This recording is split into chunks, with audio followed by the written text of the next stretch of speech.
ഭാരതത്തിൻ്റെ ദേശീയ സുരക്ഷാ ഉപദേഷ്ടാവ് അജിത് ഡോവൽ അദ്ദേഹത്തിന് തിരക്കേറിയ ദിനങ്ങളാണ്.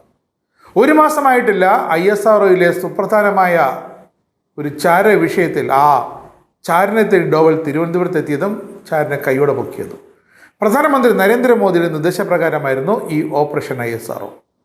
അടുത്ത സുരക്ഷാ ഭീഷണി കൊച്ചിൻ ഷിപ്പ്യാർഡിനെ ചുറ്റിപ്പറ്റിയാണ്. രാജ്യത്തെ തന്ത്രപ്രധാനമായ നാവിക രഹസ്യങ്ങൾ, കപ്പൽ നിർമ്മാണത്തിൻ്റെ മറ്റ് രഹസ്യങ്ങൾ ഇതൊക്കെ ചോർത്താൻ ഇവിടെയും ചാരന്മാർ നുഴഞ്ഞു കയറിയിട്ടുണ്ടെന്ന സംശയത്തിൻ്റെ അടിസ്ഥാനത്തിൽ ഡോവൽ വീണ്ടും വരികയാണ്. നിരവധി പേര് കൊച്ചിയിലെയും ഉടുപ്പിയിലെയും കപ്പൽശാലകളിൽ ചാരപ്രവർത്തനങ്ങൾക്ക് കഴിഞ്ഞ വർഷങ്ങളിൽ അടുത്തിടെയൊക്കെ പിടിയിലായിട്ടുണ്ടെങ്കിലും അവരുടെ സുപ്രധാനമായ കണ്ണി പ്രധാന ചാരനായിരുന്നു കണ്ടെത്താൻ പോലീസിന് സാധിച്ചിട്ടില്ല.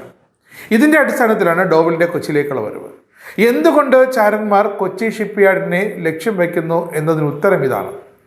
പ്രതിരോധ ആവശ്യങ്ങൾക്കായുള്ള കപ്പൽ നിർമ്മാണത്തിലും അറ്റകുറ്റപ്പണിയിലുമൊക്കെ ഇന്ന് ആഗോള നാമമാണ് കൊച്ചിൻ ഷിപ്പ്യാർഡും അതിൻ്റെ ഉപശാഖയായ ഉടുപ്പിയിലെ കൊച്ചിൻ ഷിപ്പ്യാർഡും.